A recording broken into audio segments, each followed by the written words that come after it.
स्वागत है आपका हिंदी मस्त मूवीज चैनल पर। आज हम नेटफ्लिक्स की latest release Korean web series Hellbound explain करने वाले हैं। कहानी शुरू होती है एक कॉफी शॉप से, जहां पर कुछ दोस्त एक यूट्यूब वीडियो देख रहे होते हैं।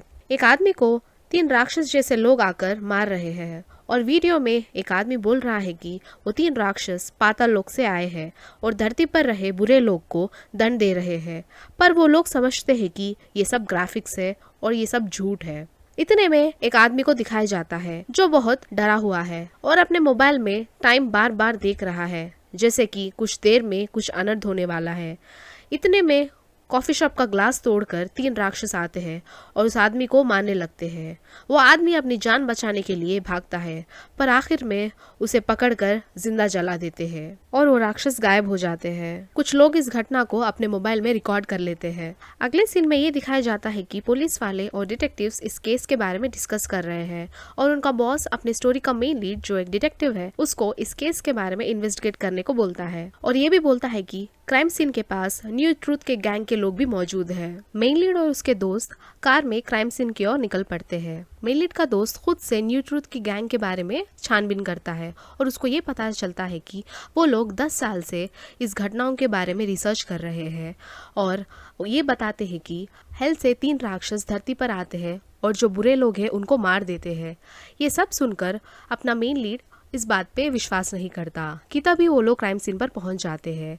क्राइम सीन पे उनको ये पता चलता है कि राक्षस के ना कोई फुटप्रिंट है ना कोई फिंगरप्रिंट है, बस विक्टिम के खून के निशान है और ये दिखाया जाता है कि बगल में न्यू ट्रूथ की गैंग कोई भाषण दे रहे हैं। हीरो और उसका दोस्त उस न्यू ट्रूथ के मीटिंग में जाकर देखते हैं कि न्यू ट्रूथ ग्रुप का चेयरमैन पब्लिक को एक वीडियो दिखा रहा है जहाँ पे 3 नर्क से आए हुए राक्षस एक आदमी को मार रहे हैं। वो बोलता है कि पिछले 10 साल से वो इस टॉपिक पर रिसर्च कर रहा है और उसे समझ आया है कि ये राक्षस सिर्फ उन्हीं लोगों को मारता है जिनका कोई क्रिमिनल रिकॉर्ड हो, जैसे मर्डर, रेप, फ्रॉड, किडनैपिंग, और सारे लोग को अच्छे आदमी बनने की सलाह देता है।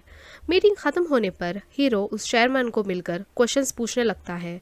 उसी दौरान वो अपनी बेटी को वहाँ देखता है और उसे बोलता है कि वो इन सब चीज़ों में टाइम वेस्ट ना करे और घर जाए और अपनी पढ़ाई पे ध्यान दे। हीरो वापस चेयरमैन के पास आकर क्वेश्चंस पूछना शुरू करता है, जिससे चेयरमैन बोलता है कि वो जल्दी में है क्योंकि कुछ ही देर में उसका एक इंटरव्यू है, पर वो रास्ते में उनके क्वेश्चंस का जवाब दे सकता है। हीरो एक्सपेक्ट करता है कि चेयरमैन एक बड़ी से गाड़ी में जाएगा, पर वो चेयरमैन उल्टा एक ट्रेन में जाता है और बताता है कि वो सिंपल लाइफ पसंद करता है। हीरो के पूछने पर चेयरमैन अपना फ्लैशबैक बोलता है कि वो एक ऑर्फनेज में बड़ा हुआ था, पर वो हमेशा अपनी जिंदगी से खुश नहीं था और हमेशा सुसाइड करना चाहता था, पर उसने कभी ऐसा किया नहीं क्योंकि उस ऑर्फनेज को बुरा नाम आएगा। और बोलता है कि 18 इयर्स क्रॉस होने के बाद कुछ पैसे जमा करके वो तिब्बत को गया और वही पहली बार उसने इन 3 राक्षसों को एक आदमी को जिंदा जलाते हुए देखा। वो बहुत डर गया था, पर 10 साल के रिसर्च करने के बाद उसको ये सब इन्फॉर्मेशन मिली और वो सिर्फ लोगों तक ये बात पहुंचाना चाहता है। ये सुनकर हीरो हंसने लगता है और बोलता है कि भगवान अपने ही बच्चों को मारने के लिए क्यों इन राक्षसों को भेजेगा, जिसे चेयरमैन हर्ट हो जाता है और बोलता है कि उसकी बेटी खुद अपनी मर्जी से उसकी मीटिंग में वॉलंटियर करने आई थी और उसने ये भी बताया था कि उसके डैड एक पुलिस डिटेक्टिव है। वो आगे बोलता है कि उसे ये भी पता है कि उसकी बीवी का मर्डर हुआ था, पर क्या फायदा, मर्डर बस कुछ साल में ही जेल से निकलकर फिर से आजाद हो गया। और डिटेक्टिव से बोलता है कि क्या तुम्हारा दर्द कम हुआ, उल्टा तुम्हें हर बार ये जानकर बुरा लगता है ना, इसलिए भगवान ऐसे लोगों को मारने के लिए राक्षस भेजा है। ये बोलकर वो अपने इंटरव्यू के लिए चला जाता है। डिटेक्टिव घर आकर इंटरनेट में चेयरमैन के बारे में सर्च करता है और उसे पता चलता है कि चेयरमैन ने एक आदमी की जान भी बचाई थी, जिससे उसे ब्रेवरी अवार्ड भी मिला था। इसके बाद वो अपने वाइफ के मर्डर के बारे में इंटरनेट पर देखता है कि कैसे अचानक से एक दिन उसकी वाइफ का मर्डर हो गया था और अगले दिन ही मर्डर पुलिस को भी मिल गया और उसे 10 साल की सजा भी मिली थी, पर बाद में वो आदमी 6 साल में ही जेल से बाहर आ गया था। वो बहुत उदास हो जाता है। कहानी आगे बढ़ती है और दिखाया जाता है कि कोई एरोहेड्स का आदमी लाइव स्ट्रीमिंग कर रहा है। अब आपको थोड़ी इन्फॉर्मेशन देना जरूरी है। कहानी में 2 ग्रुप्स है, एक न्यू ट्रूथ जो शांति से अपना मैसेज पास करते हैं कि लोगों को अच्छे काम करना चाहिए, और दूसरे हैं एरोहेड्स जो कोई भी गॉड के खिलाफ बोलने वाले लोग को पकड़कर मारते हैं। तो चलिए कहानी में वापस आते हैं। तो ये एरोहेड्स का आदमी लाइव स्ट्रीमिंग कर रहा है और बोल रहा है कि एक नॉवलिस्ट कुछ भगवान के खिलाफ बोला था, इसलिए उनके लोगों ने उसे पकड़कर बहुत मारा और सॉरी बोलने लगाया। सुबह हो जाती है और डिटेक्टिव उस कॉफी शॉप के पास मरे हुए आदमी का बैकग्राउंड डिटेल्स और क्रिमिनल रिकॉर्ड्स चेक करने के लिए पुलिस स्टेशन जाता है ताकि उसे पता चले कि इन राक्षसों ने उसे क्यों मारा। पर स्टेशन जाने पर वो देखता है कि स्टेशन में वो नॉवलिस्ट अपने लॉयर के साथ बैठा हुआ है। ये वही नॉवलिस्ट है जिसे एरोहेड्स के लोगों ने रात में मारा था, और दूसरी ओर वो एरोहेड्स के टीनेजर्स है जिससे पुलिस कुछ डिटेल्स निकालने की कोशिश कर रहे हैं। पर वो टीनेजर्स को पता है कि वो लोग माइनर्स हैं और पुलिस उनका कुछ नहीं करेगी, इसलिए वो पुलिस से बिना डरे बात कर रहे हैं। और इधर नॉवलिस्ट की लॉयर पुलिस को उन टीनेजर्स पर केस फाइल करने को बोल रही है। इतने में टॉपिक डाइवर्ट होता है और नॉवलिस्ट पुलिस से पूछता है कि क्या उन राक्षसों का पता चला। डिटेक्टिव बोलता है कि इन्वेस्टिगेशन जारी है। कहानी आगे बढ़ती है और दिखाया जाता है कि एक औरत जो रोड साइड खाना बेचती है वो अपने घर जा रही है, और घर जाने पर उसके बच्चे उसे सरप्राइज बर्थडे केक लाते हैं और उसके बच्चे मोबाइल से वीडियो भी रिकॉर्ड कर रहे होते हैं। इतने में एक आवाज़ आती है और बोलती है कि 5 दिन के बाद उसकी मौत दोपहर के 3 बजे होगी, और वो औरत बहुत डर जाती है और सुबह होने पर वो सीधा नॉवलिस्ट की लॉयर के पास जाती है। वो लॉयर मोबाइल में रिकॉर्ड हुआ वीडियो देखकर डर जाती है और उस औरत से पूछती है कि उसने लॉयर्स के पास क्यों आई, तब कि इन सब चीज़ों के बारे में न्यू ट्रूथ के चेयरमैन को ज़्यादा पता है। औरत बोलती है कि वो न्यू ट्रूथ के चेयरमैन के पास भी गई थी। उसने वीडियो देखकर बोला है कि कोई उसे इन राक्षसों से बचा नहीं सकता, और बोलता है कि वो इस औरत की डेथ का वर्ल्ड वाइड लाइव स्ट्रीमिंग करना चाहता है। ये सुनकर लॉयर शॉक हो जाती है और यहीं पर एपिसोड 1 ख़त्म होता है। अब हमें ये नहीं पता कि चेयरमैन अच्छा आदमी है या बुरा। उसने क्यों उस औरत की डेथ का वर्ल्ड वाइड लाइव स्ट्रीमिंग करने के लिए पूछा था। जाने के लिए देखिए हमारा अगला वीडियो ऑन हेलबाउंड एपिसोड 2। कहानी वहां से शुरू होती है जहां एपिसोड 1 खत्म हुआ था, यानी कि फूड स्टॉल वाली औरत लॉयर के ऑफिस में आई हुई है और बता रही है कि न्यू ट्रूथ के चेयरमैन ने उसके डेथ का लाइव ब्रॉडकास्ट करना चाहता है। लॉयर शॉक हो जाती है और औरत से बोलती है कि तुम मना कर दो। पर ट्विस्ट ये है कि औरत बोलती है इस लाइव ब्रॉडकास्ट के लिए चेयरमैन ने उसे 3 बिलियन वॉन देने का फैसला किया था, और बोलती है कि ये बहुत बड़ी रकम है, इससे उनके बच्चों की लाइफ सेट हो जाएगी, क्योंकि अगर उसका मरना तय है उसके बच्चों का क्या होगा, कौन देखभाल करेगा। इसलिए उसने ये ऑफर को हाँ बोल दिया है और लॉयर के पास इसलिए आई है ताकि उसके मरने के बाद वो 3 बिलियन वॉन उसके बच्चे तक सही सलामत पहुंच सके, उनकी आइडेंटिटी सेव करे और लॉ के अकॉर्डिंग उन्हें प्रोटेक्शन मिले। लॉयर मना कर देती है पर उसका साथी लॉयर हाँ बोल देता है। वो दोनों कमरे के बाहर बात करते हैं कि इस डील में औरत का कुछ नुकसान नहीं है, ये राक्षस सब इमेजिनेशन है, तो पैसे तो मिलेंगे, साथ ही एक अच्छा मौका न्यू ट्रूथ की असलियत सबके सामने लाने के लिए। इसके बाद वो लॉयर्स न्यू ट्रूथ के चेयरमैन और औरत के बीच एक लीगल कॉन्ट्रैक्ट बनाने के लिए रेडी हो जाते हैं। लॉयर अपने घर जाती है और अपनी बूढ़ी माँ से बोलती है कि दुनिया में होते रहे चीजों से उसे कुछ अलग ही डर हो रहा है। उसकी मॉम उसे तसल्ली देती है कि सब सही ही रहेगा। अगले दिन लॉयर्स और पुलिस डिटेक्टिव्स चेयरमैन के साथ उस औरत के घर जाते हैं।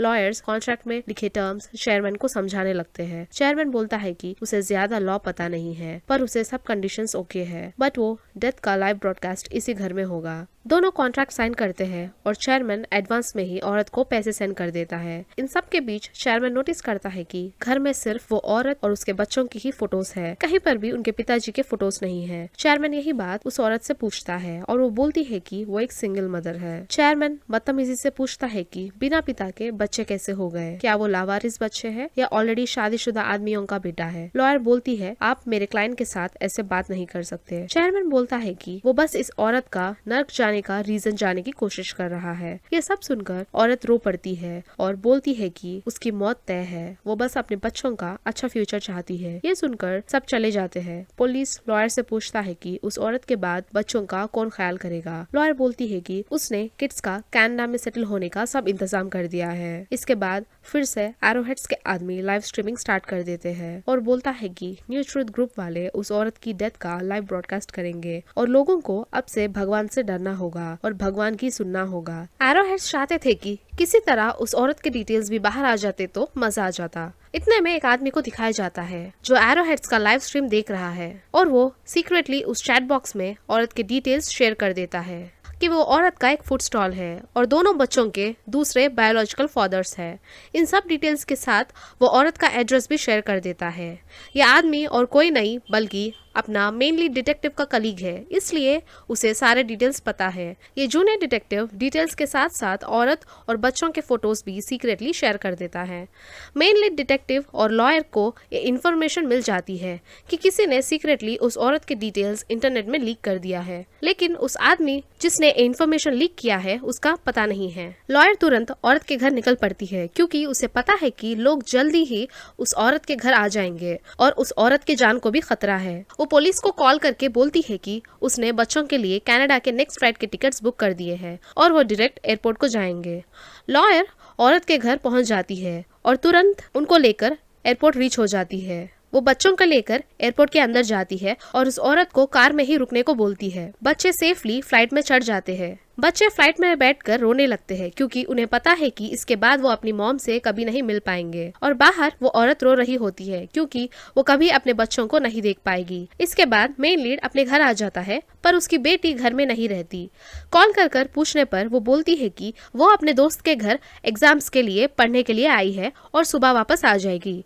डिटेक्टिव ये सुनकर सो जाता है, लेकिन उसकी बेटी उसके दोस्त के घर पर नहीं है बल्कि चेयरमैन के घर पर है।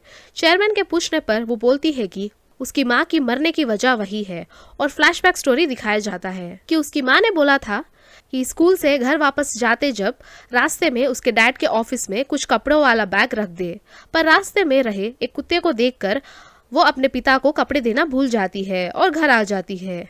माँ ये देखकर बोलती है कि कोई बात नहीं, मैं खुद ही वो कपड़ों वाला बैग देकर आऊंगी और घर से निकल पड़ती है। कुछ ही देर बाद पता चलता है कि एक आदमी ने उसकी मॉम का मर्डर कर दिया है। इसी वजह से वो समझती है कि उसकी मॉम के मौत का कारण वही है और वो अपने आप को दोषी मानती है। चेयरमैन उस लड़की को कंसोल करता है और बोलता है कि वो समझ सकता है उस पर और उसके पिता पर क्या बीत रही होगी और वो मर्डरर कुछ साल जेल में रहकर खुलेआम फिर से पब्लिक में घूम रहा है, जो एक नाइंसाफी है, इसलिए वो उससे बदला लेने में मदद करेगा। चेयरमैन अपना नेटवर्क यूज करके उस मर्डरर के डिटेल्स निकाल देता है। उस बच्ची के साथ उस जगह को जाता है। वो मर्डरर खुलेआम रोड पे दारू पीते हुए कहीं जा रहा होता है। बच्ची अपनी माँ का मर्डर को देखकर बहुत एग्रेसिव हो जाती है और उसका पीछा करके मौका मिलने पर एक शांत रोड पे मर्डर पर टेजर गन से अटैक करती है और वो आदमी टेजर से लगे हुए इलेक्ट्रिक शॉक की वजह से बेहोश हो जाता है। इसके बाद चेयरमैन और लड़की मिलकर उसे एक इलेक्ट्रिक क्रीमेटोरियम की जगह ले जाते हैं और उसे अंदर डालकर जला देते हैं और उसकी बॉडी को एक सुनसान एरिया में फेंक कर चले जाते हैं। अगले दिन पूरी मीडिया उस बॉडी के पास आ जाती है। हमारे मेन लीड को ये बात पता चलती है और वो डिटेल्स चेक करने के लिए जल्दी से स्टेशन जाता है। वहाँ उसका बॉस उसे बोलता है कि ये वही आदमी है जिसने उसकी वाइफ का मर्डर किया था। डिटेक्टिव को ये बात समझ नहीं आती है पुलिस से पहले मीडिया को कैसे इसकी खबर लग गई और इस आदमी को किसने मारा होगा। नेक्स्ट सीन में ये दिखाया जाता है कि एरोहेड्स फिर से लाइव स्ट्रीम स्टार्ट करता है, जिसमें वो बोलता है कि 6 साल पहले मर्डर करके जेल से बाहर निकले हुए आदमी को नर्क के राक्षसों ने जला दिया है और अब इस औरत की बारी है। ऐसे बोलकर वो लोगों को बहुत भड़काता है, जिससे उस औरत के घर के बाहर बहुत भीड़ जमा हो जाती है। पर लॉयर पुलिस के साथ मिलकर उस औरत का पूरा प्रोटेक्शन किए हुए रहते हैं और पुलिस घर में कैमरा फिक्स करती रहती है ताकि कॉन्ट्रैक्ट के अनुसार उसके डेथ का लाइव ब्रॉडकास्ट हो सके। डिटेक्टिव स्टेशन में बैठकर उसकी वाइफ के मर्डरर की लाश के रिपोर्ट्स देख रहा होता है और अपने सीनियर को कॉल करके उस जगह का सीसीटीवी कैमरा के रिकॉर्डिंग्स पूछता है। इतने में स्टेशन पर बहुत सारे एरोहेड ग्रुप के टीनेजर्स अटैक कर देते हैं क्योंकि उनके ग्रुप मेंबर्स को पुलिस ने वहाँ की जेल में रखा था। थोड़ी देर में सिचुएशन कंट्रोल हो जाती है। कहानी आगे बढ़ती है और उस औरत के मौत का दिन आ जाता है। मीडिया भी आ गई है और न्यू ट्रूथ के ग्रुप मेंबर्स घर की दीवार तोड़कर पूरा इंतजाम किए हुए हैं ताकि न्यू ट्रूथ के मेंबर्स ये सब अपने आंखों के सामने देख सके। कुछ ही समय में न्यू ट्रूथ के वीआईपी मेंबर्स मास्क पहन के आ जाते हैं। ये वही लोग हैं जो न्यू ट्रूथ ग्रुप को फंड करते हैं और आकर औरत के सीधा बैठ जाते हैं। इतने में लॉयर के लिए एक कवर आता है, लेकिन टाइम कम होने के कारण उसे वो पढ़ नहीं पाती है। डिटेक्टिव अपनी पूरी स्क्वाड टीम को लाया रहता है क्योंकि जब राक्षस आए तो उन पर अटैक करके औरत को बचा ले। उस औरत को अकेले चेयर पर बिठाकर सब दूर हो जाते हैं। काउंटडाउन शुरू हो जाता है 10, 9, 8 और यहीं पर एपिसोड 2 खत्म होता है। क्या पुलिस उस औरत को राक्षस से बचा पाएगी? क्या वो राक्षस औरत को मारने सच में आएंगे या चेयरमैन एक फ्रॉड है? जाने के लिए देखिए हमारा अगला वीडियो हेलबाउंड एपिसोड 3। कहानी वहाँ से शुरू होती है जहाँ पे काउंटडाउन स्टार्ट हुआ था। हमको ये दिखाया जाता है कि काउंटडाउन खत्म होता है और काउंटडाउन के खत्म होते ही पाताल लोक से 3 राक्षस आ जाते हैं और विक्टिम को मारने लगते हैं और उसी समय उसको बचाने के लिए डिटेक्टिव उस राक्षस पर गोली चलाता है। ये देखकर राक्षस उसको जोर से धक्का देता है और विक्टिम को मार के चले जाता है। ये घटना को देखकर सब लोग चौंक जाते हैं और उनके आगे सर झुकाते हैं, पर हम देखते हैं कि लॉयर्स खड़े ही रहते हैं।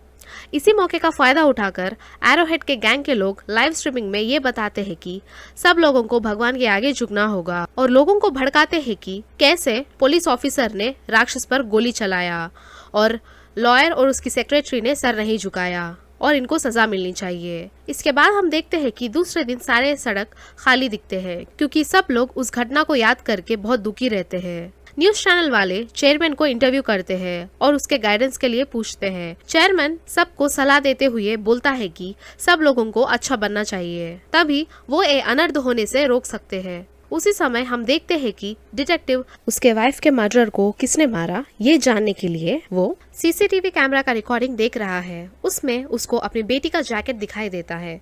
इंटरव्यू के दौरान चेयरमैन अपना कैमरा सेट करते रहता है कि तभी डिटेक्टिव को चेयरमैन के वार्डरोब में लगा हुआ अपनी बेटी का जैकेट दिखाई देता है जो उस सीसीटीवी कैमरा रिकॉर्डिंग में था और वो तुरंत चेयरमैन को मिलने के लिए निकल पड़ता है। अगले सीन में हम ये देखते हैं कि लॉयर और उसकी माँ शहर छोड़ के जाने के लिए पैकिंग कर रहे हैं क्योंकि एरोहेड की गैंग ने लोगों को इनके खिलाफ भड़काया था। कि तभी लॉयर की नजर एक एनवेलप पे पड़ती है जिसमें ये लिखा हुआ है कि चेयरमैन को प्रोफेसी 20 साल पहले ही आई थी और वो फ्यूचर चर्च एड्रेस से आया हुआ है। इसकी जानकारी देने के लिए और उसके सेक्रेटरी को बचाने के लिए लॉयर अपने ऑफिस पहुंचती है और देखती है कि पूरा ऑफिस तहस नहस है। वो सेक्रेटरी को कॉल करती है और पूछती है कि वो कहाँ पर है। सेक्रेटरी उसको बताता है कि एरोहेड के लोगों ने उस पर वार किया और उसको वहां से भागने बोलता है। उसी समय एरोहेड के लोग वहां पर पहुंच जाते हैं और उसकी माँ को कार में अकेला देखकर मारने लगते हैं। तभी वहां पे लॉयर पहुंच जाती है। बहुत सारे लोग होने के कारण वो उसकी माँ को बचा नहीं पाती और खुद भी घायल हो जाती है। कुछ लोग इस घटना को अपने कैमरा में रिकॉर्ड कर रहे होते हैं। लॉयर के बेहोश हो जाने के बाद एरोहेड के लोग वहां से चले जाते हैं। होश आते ही लॉयर उसकी माँ को हॉस्पिटल लेकर जाती है, पर तब तक उसकी माँ मर जाती है। इसके बाद लॉयर फ्यूचर चर्च के एड्रेस पर निकल पड़ती है।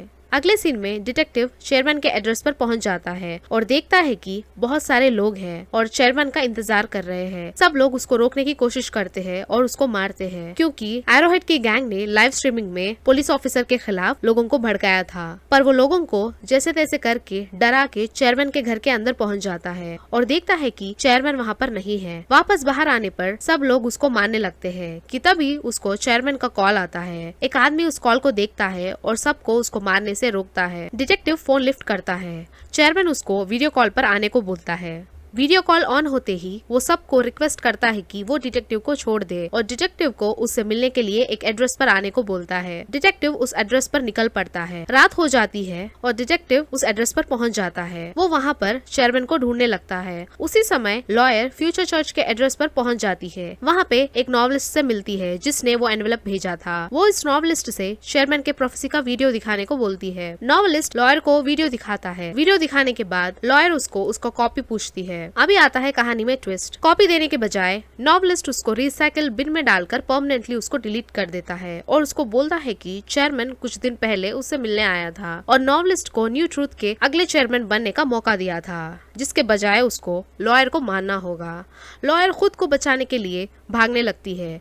बाहर पहुंचते ही वो देखती है कि एरोहेड के गैंग के लोग उसको घिरे हुए हैं। वो वहां से निकलने ही वाली होती है पर लोग ज्यादा होने के कारण उसको पकड़कर मार देते हैं। उसी समय डिटेक्टिव चेयरमैन को ढूंढ लेता है और उसकी बेटी के बारे में पूछता है। चेयरमैन उसको बोलता है कि वो उसकी बेटी के बारे में बताएगा पर उसको पहले उसकी कहानी सुननी पड़ेगी। डिटेक्टिव बोलता है कि क्यों उसने उसकी बेटी का इस्तेमाल करके उसके बीवी के हत्या मैरी को मारा। तब चेयरमैन जवाब देता है कि वो डिटेक्टिव का फ्री विल के बाद से इंस्पायर हो गया था। डिटेक्टिव जवाब देता है कि तो क्यों मेरी बेटी के फ्री विल का फायदा उठाया। चेयरमैन उसको बोलता है कि उसको प्रोफेसी 20 साल पहले ही आ गई थी और वो उस दिन से डर डर कर जी रहा था और प्रोफेसी में ये बताया गया था कि उसकी मौत उसी दिन रात 10:30 बजे होगी। अब आता है कहानी में दूसरा ट्विस्ट। अभी तक हमको ये पता है कि राक्षस बस उन्हीं लोगों को मारते हैं जिसका कोई क्रिमिनल रिकॉर्ड है, पर ऐसा नहीं है। चेयरमैन डिटेक्टिव से बोलता है उसने आज तक कोई भी गलत काम नहीं किया और ना कभी किसी को चोट पहुंचाया। वो सिर्फ अपनी माँ का इंतजार कर रहा था। डिटेक्टिव बोलता है कि उसको ये बात पता है क्योंकि उसने चेयरमैन के बारे में काफी रिसर्च किया है। चेयरमैन चौंक जाता है और डिटेक्टिव से बोलता है कि उसके पास अभी 2 चॉइसेस है।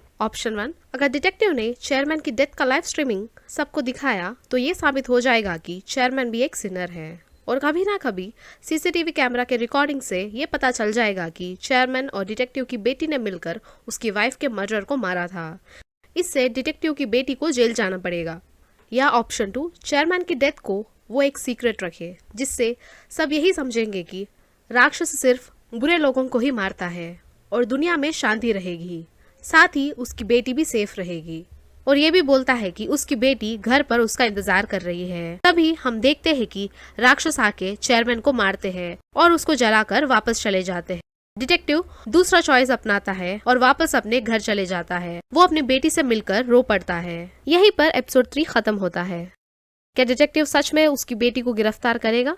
जाने के लिए देखिए हमारा अगला वीडियो हेलबाउंड एपिसोड 4। अगर आपने एपिसोड 1, 2, 3 नहीं देखे तो डिस्क्रिप्शन में लिंक्स मेंशन्ड है।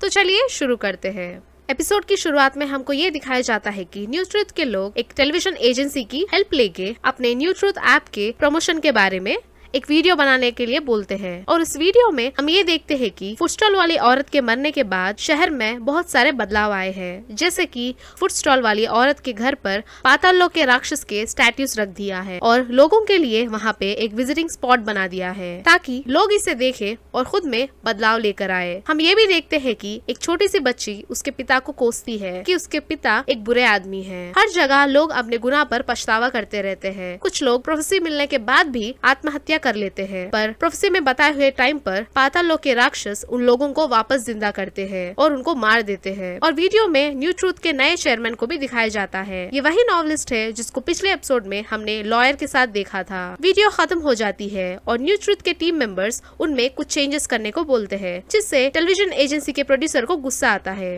वो बोलता है कि आजकल कुछ लोग अच्छाई के नाम पे दहशत फैला रहे हैं और दुनिया एक हेल बनती जा रही है। उसके साथ ही उसको चुप करने को बोलते हैं और एजेंसी का डायरेक्टर उनको चेंजेस कंप्लीट कर देंगे बोलता है। वो अपने प्रोड्यूसर की तरफ से माफी मांगता है और बोलता है कि रिसेंटली प्रोड्यूसर एक फादर बना है और उसके वजह से वो स्ट्रेस में है। ये सुनकर न्यू ट्रुथ की गैंग चेंजेस करने को बोलकर वहाँ से चली जाती है। अगले सीन में प्रोड्यूसर अपनी वाइफ को फोन करता है और बोलता है कि उसको ऑफिस में एक अर्जेंट वर्क है और वो लेट नाइट बच्चे से मिलने आएगा। अगले दिन छुट्टी भी लेने का वादा करता है। उसकी वाइफ तब तक उसके बच्चे की एक वीडियो भेजूंगी बोलती है। उसके बाद प्रोड्यूसर न्यू ट्रुथ के रिलेटेड वीडियो में चेंजेस करवाने के लिए एडिटर के पास जाता है। एडिटर उसको स्क्रिप्ट लेकर आने को बोलती है जो को प्रोड्यूसर के पास होता है। को प्रोड्यूसर डेस्क के पास नहीं रहता और उसके डेस्क पर एक कार्ड दिखता है जिस पे एक एड्रेस लिखा होता है। तभी पीछे से को प्रोड्यूसर आकर वो कार्ड ले लेता है। प्रोड्यूसर उसे पूछता है कि उनको अभी स्क्रिप्ट चेंज करने के लिए जाना है, पर वो मना कर देता है और बोलता है कि उसको इमरजेंसी से उसकी बीवी के साथ कहीं पे जाना है। ये कहकर वो वहाँ से चले जाता है। प्रोड्यूसर अकेले सब काम खत्म करके उसकी बीवी को फोन लगाता है। कॉल नॉट रीचेबल आता है कि तभी उसको को प्रोड्यूसर की बीवी का कॉल आता है। वो उसको बोलती है कि शाम से उसका कॉल नहीं लग रहा है। प्रोड्यूसर चौंक जाता है और उसको उसके डेस्क के पास मिला हुआ कार्ड का एड्रेस याद आता है। वो तुरंत उस एड्रेस पर निकल पड़ता है। उस एड्रेस पर पहुंचने के बाद वो उसको ढूंढने लगता है। काफी देर ढूंढने के बाद वो उसको एक फिशिंग स्पॉट के पास दिखता है। आवाज लगाने पर वो भागने लगता है। जैसे तैसे करके प्रोड्यूसर उसको पकड़ लेता है और घर न जाने की वजह पूछता है। तब को प्रोड्यूसर उसको जवाब देता है कि उसको एक प्रोफेसी मिला है कि आज उसकी मौत हो जाएगी। अगर वो बात सबको पता चलेगा तो जिंदगी भर उसके परिवार को शर्म से जीना पड़ेगा। इसलिए उसने ये बात किसी को नहीं बताया और ये सीक्रेट किसी को ना बताने के लिए उससे रिक्वेस्ट करता है और बोलता है कि उसकी बॉडी को सूडो ग्रुप वाले लोग ठिकाने लगा देंगे ताकि ये बात किसी को पता न चले। प्रोड्यूसर उस पर विश्वास नहीं करता है कि तभी राक्षस वहाँ पे आ जाते हैं और उसको मारकर वहाँ से चले जाते हैं। उतने में सूडो ग्रुप वाले लोग वहाँ पे आकर तुरंत वो पूरा एरिया क्लीन कर देते हैं और प्रोड्यूसर को इंजेक्शन देके बेहोश कर देते हैं। सुबह उठने पर प्रोड्यूसर देखता है कि वो एक अनजान एरिया में है। वो डर के तुरंत अपने वाइफ और बेबी को देखने हॉस्पिटल जाता है। हॉस्पिटल पहुंचने पर वो नोटिस करता है कि उसकी वाइफ बहुत उदास है और यहाँ आता है कहानी में ट्विस्ट। उसकी वाइफ उसे एक वीडियो देखने को बोलती है। प्रोड्यूसर वीडियो देखकर शॉक हो जाता है क्योंकि वो वीडियो में एक एंजल बोल रही है कि उसका बेबी 3 दिन में मर जाएगा। प्रोड्यूसर और उसकी वाइफ दोनों दंग हो जाते हैं क्योंकि अब तक वो सोचते हैं सिर्फ क्रिमिनल्स को ही हेल जाना पड़ता है, लेकिन ये तो एक न्यूबॉर्न बेबी है, इसने क्या गुनाह किया होगा। वो न्यूज ट्रूथ ऐप पर सर्च करने पर भी बेबी के रिलेटेड कुछ नहीं मिलता। उसकी वाइफ बोलती है कि ये उनके साथ ही क्यों हुआ, क्या उसने एक गुनहगार को जन्म दिया है। प्रोड्यूसर उसे ये समझाता है कि वो उसकी वाइफ और बेबी जल्दी ही घर चले जाएंगे। अगले सीन में ये दिखाया जाता है कि न्यूज ट्रूथ का सेक्रेटरी लेक के पास आया है क्योंकि जूनियर प्रोड्यूसर की वाइफ ने उसके हस्बैंड की मिसिंग कंप्लेंट की थी और उसका लास्ट कॉल इसी लेक के पास से आया था। तो वो उसकी बॉडी ढूंढने आए। बॉडी तो मिलती नहीं है और सेक्रेटरी को सूडो क्विक लोन्स का कार्ड दिखाई देता है और एपिसोड 4 यहीं पे खत्म होता है। क्या प्रोड्यूसर अपने बच्चे को बचा पाएगा? क्या न्यू ट्रूथ का सेक्रेटरी सूडो क्विक लोन्स के सीक्रेट को जान पाएगा? जानने के लिए देखिए हेलबाउंड एपिसोड 5। तो चलिए शुरू करते हैं। कहानी वहां से शुरू होती है जहां पे न्यू ट्रूथ का सेक्रेटरी सूडो ग्रुप के कार्ड का पिक ले रहा होता है। तभी उसके पास उसकी टीम आके ये बताती है कि को प्रोड्यूसर का credit card last night shipyard के पास यूज हुआ था। तो सब लोग ये समझते हैं कि वो शहर छोड़ के कहीं पे भाग गया है।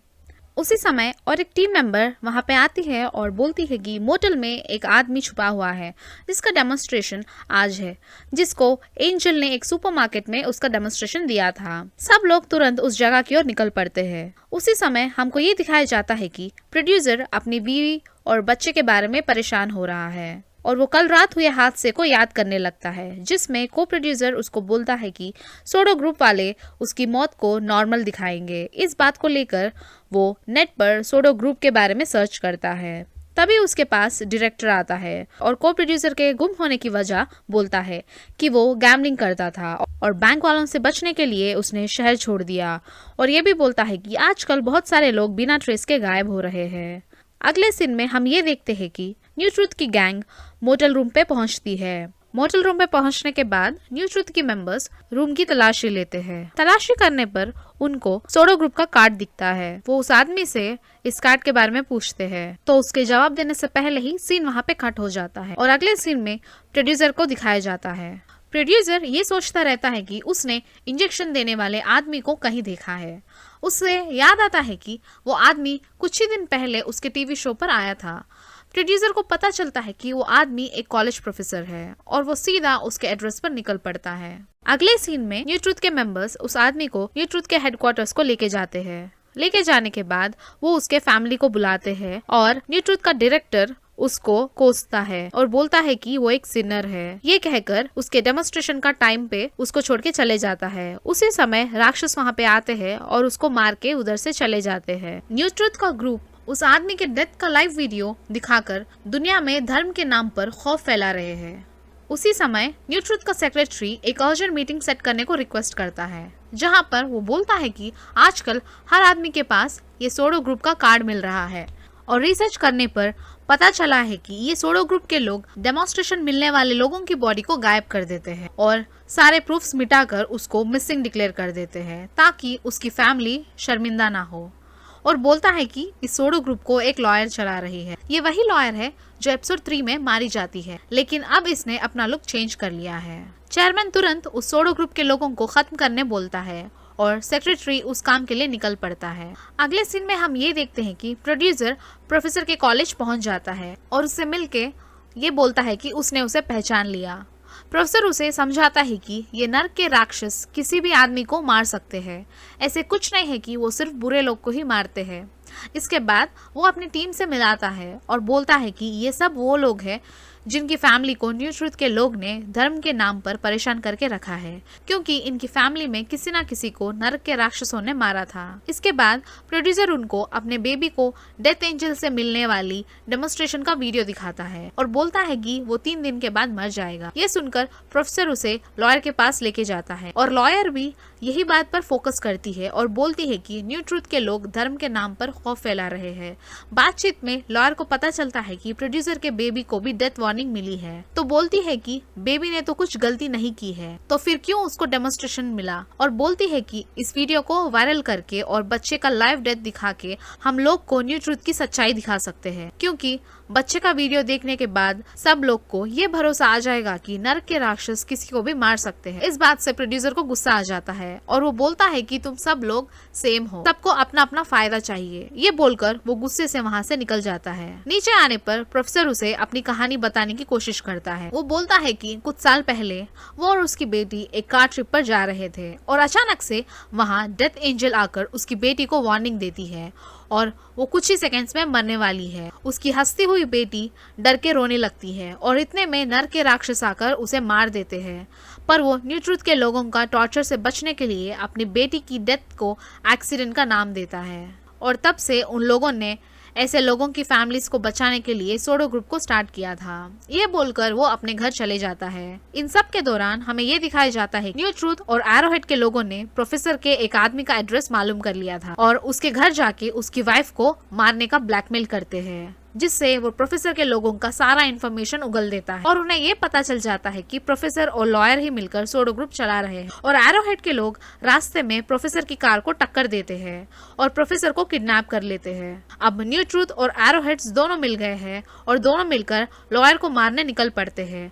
लॉयर को ये बात पता चल जाती है और जैसे तैसे करके भाग निकल पड़ती है। अगले दिन न्यूज में ये दिखाया जाता है कि प्रोफेसर और उसके आदमी को एक साथ मारकर प्रोफेसर के कॉलेज के गेट पे लटकाया जाता है। ऑफिस में बैठे प्रोड्यूसर को ये सीन न्यूज चैनल में दिखता है और वो ये देखकर डर जाता है, क्योंकि न्यूज में एरोहेड के लोग खुलेआम बोल रहे हैं कि जो कोई भी सोडो ग्रुप के साथ रहेगा वो सब मारे जाएंगे। इतने में लॉयर उसे कॉल करती है और बोलती है कि प्रोड्यूसर को अपनी वाइफ और बीवी का बहुत ध्यान रखना चाहिए, क्योंकि अगर न्यू ट्रुथ वालों को ये बात मालूम पड़ गई कि एक मासूम बच्चे को डेमोन्स्ट्रेशन मिला है, तो वो लोग ये बात को छुपाने के लिए किसी भी हद तक जा सकते हैं और माँ बच्चे को भी मार सकते हैं, क्योंकि उनका धर्म खतरे में है। इसी दौरान हमें ये दिखाया जाता है कि प्रोड्यूसर की वाइफ अपने बच्चे को लेकर न्यू ट्रुथ के ऑफिस जा रही है, क्योंकि उसके मासूम से बच्चे को डेमोन्स्ट्रेशन मिली है। यहीं पर हमारा एपिसोड 5 खत्म होता है। क्या न्यू ट्रुथ वालों को बच्चे के बारे में पता चलेगा? क्या प्रोड्यूसर अपनी वाइफ और बेबी को बचा पाएगा? जानने के लिए देखिए हमारा अगला वीडियो हेलबाउंड एपिसोड 6। तो चलिए शुरू करते हैं।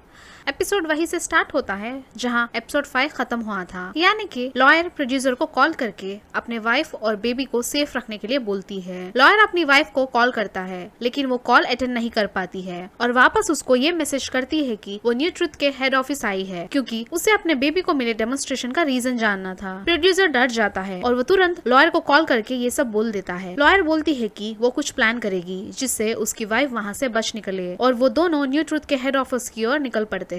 दूसरे सीन में हमें प्रोड्यूसर की वाइफ को दिखाया जाता है जो अपने बेबी के साथ न्यू ट्रुथ के ऑफिस में बैठी है। उसके पास न्यू ट्रुथ का सेक्रेटरी आता है और वो बेबी का डेथ वार्निंग वाला वीडियो देखकर पूरा शॉक हो जाता है। वो जल्दी से एक मीटिंग अरेंज करके ये वीडियो चेयरमैन और बाकी लोगों को दिखाता है। चेयरमैन बोलता है कि अगर ये वीडियो पब्लिक में आ जाए तो इनकी पोल खुल जाएगी और साथ ही पूरी पब्लिक न्यू ट्रुथ के खिलाफ हो जाएगी। और चेयरमैन बोलता है कि जल्दी से जल्दी उस औरत और बेबी को खत्म कर दे। इसी दौरान मीडिया न्यू ट्रुथ के ऑफिस में जमा हो जाती है, क्योंकि एपिसोड 5 में हमने देखा था कि प्रोफेसर को मारने के बाद एरोहेड के लोग एक वीडियो रिलीज करते हैं कि उन्होंने और न्यू ट्रुथ के लोग मिलकर प्रोफेसर को मार दिया है। इसी समय प्रोड्यूसर और लॉयर अपनी टीम के साथ न्यू ट्रुथ के ऑफिस पहुंचते हैं। मीडिया को वहां देखकर लॉयर का एक आदमी नाटक करता है कि उसे डेमोन्स्ट्रेशन मिला है और वो 5 से 10 मिनट के अंदर राक्षसों से मारा जाएगा। सबका ध्यान उस आदमी की ओर पड़ता है और मौके का फायदा उठाकर प्रोड्यूसर और लॉयर की गैंग अंदर घुस जाते हैं और वो देखते हैं कि न्यू न्यूज़ ट्रुथ के लोग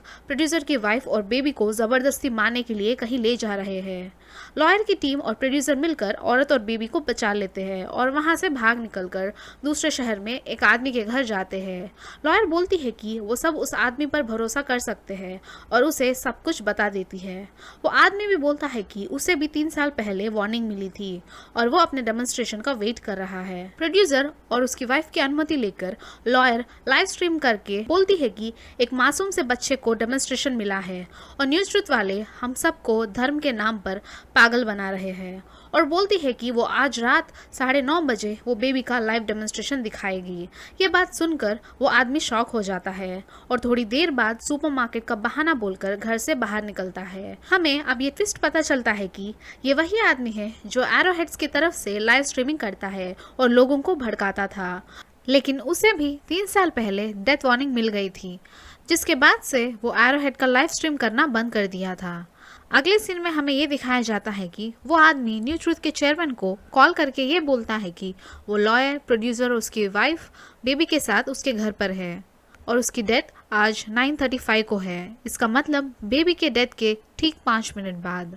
और चेयरमैन से पूछता है कि इसका मतलब क्या है। चेयरमैन चालाकी से बोलता है कि वो एक मसीहा है, कभी कभी भगवान से भी गलती हो जाती है, इसलिए उसने बेबी के डेथ के एग्जैक्ट 5 मिनट्स बाद इसकी डेथ रखी है ताकि गलती कवर कर सके। पर एक्चुअली चेयरमैन का ये इंटेंशन रहता है कि धीरे से इस आदमी को फुसलाकर उसका लोकेशन जान सके ताकि उसके लोग लॉयर और प्रोड्यूसर के बेबी को मार सके और बेबी का डेथ लाइव स्ट्रीमिंग नहीं कर सके। पर वो आदमी बोलता है कि इस बार वो न्यूज़ ट्रुथ को अपना क्रेडिट शेयर नहीं करेगा और खुद ही सब काम निपटा देगा। ये बोलकर वो कॉल कट कर देता है और सुपरमार्केट के पास फ़ोन फेंक के चले जाता है। न्यूज़ ट्रुथ वाले सब परेशान हो जाते हैं क्योंकि उन्हें लोकेशन नहीं मिला, पर उन्हें आइडिया आता है कि वो फ़ोन की लोकेशन से उसका पता लगा सकते हैं और वो इस काम में लग जाते हैं। शाम हो जाती है और लॉयर के लोग बेबी के डेथ का लाइव स्ट्रीम के लिए कैमरा के साथ आ रहे होते हैं, पर हमें यहाँ पे एक ट्विस्ट दिखता है कि एरोहेड का आदमी अपने वीडियो स्ट्रीमिंग वाले अवतार में बैठा हुआ है और वो सारे लोगों को मार देता है। लॉयर और प्रोड्यूसर परेशान रहते हैं कि अभी तक उस गैंग वाले क्यों नहीं आए। ये बात से प्रोड्यूसर देखने के लिए पार्किंग फ्लोर में जाता है और शॉक हो जाता है कि सारे लोग मारे हुए हैं। वो एरोहेड वाले को देखकर भागने लगता है। बेबी के डेथ का टाइम हो रहा होता है तो वो प्रोड्यूसर पर वार करके उसे बेहोश कर देता है और बेबी को मारने के लिए अपने घर जाता है, पर घर में लॉयर इससे फाइट करके प्रोड्यूसर की वाइफ और बेबी को भागने के लिए बोलती है। पर इतने में टाइम हो जाता है, नर के राक्षस आने की आवाज़ आ रही होती है। इसी टाइम पर प्रोड्यूसर भी वहां पहुंच जाता है और आसपास के लोग लाइव स्ट्रीम करना शुरू कर देते हैं, जिससे न्यूज़ ट्रुथ वालों को उनका एग्जैक्ट लोकेशन पता चल जाता है। प्रोड्यूसर और उसकी वाइफ बेबी को प्रोटेक्ट करने लगते हैं। राक्षस बेबी के साथ उसकी माँ और बाप को भी मारने लगते हैं क्योंकि वो उसे बचाने की कोशिश कर रहे हैं। लास्ट में प्रोड्यूसर और उसकी वाइफ थक जाकर बेबी को बीच में रखकर एक दूसरे को हक कर लेते हैं और राक्षस ऊपर से इन्हें जलाने लगते हैं। लगता है सब मर गए हैं और राक्षस चले जाते हैं, पर यहाँ पे आता है कहानी में ट्विस्ट। प्रोड्यूसर और उसकी वाइफ तो मर गए हैं, लेकिन इन दोनों के बीच में बेबी जिंदा है। सब लोग ये देखकर शॉक रह जाते हैं। एरोहेड वाला बंदा भी शॉक हो जाता है, पर उसकी मंदबुद्धि के कारण वो फिर से बेबी को मारने लगता है कि तभी लॉयर आकर बेबी को बचा लेती है और इतने में राक्षस वापस आकर एरोहेड वाले आदमी को मार देते हैं। क्लाइमैक्स में न्यूज़ ट्रुथ का सेक्रेटरी वहां पर पहुंच जाता है और लॉयर को पकड़ने की कोशिश करता है, पर सब लोग न्यूज़ ट्रुथ की सच्चाई जान गए हैं और वो न्यूज़ ट्रुथ के लोग को घेर लेते हैं और लॉयर को बेबी के साथ भागने में हेल्प करते हैं। अब है सबसे बड़ा ट्विस्ट। हम सोचते हैं कि स्टोरी यहाँ पर ख़त्म हुई है, पर दिखाया जाता है कि एपिसोड 3 में मरी हुई फूड स्टॉल वाली औरत वापस जिंदा हो गई है। अब ये कैसे जिंदा हो गई? नर के राक्षस किस वजह से लोगों को मारते हैं? ये जानने के लिए हमें सीजन 2 का इंतजार करना पड़ेगा। तब तक के लिए कीप वॉचिंग हिंदी मस्त मूवीज एंड टेक केयर।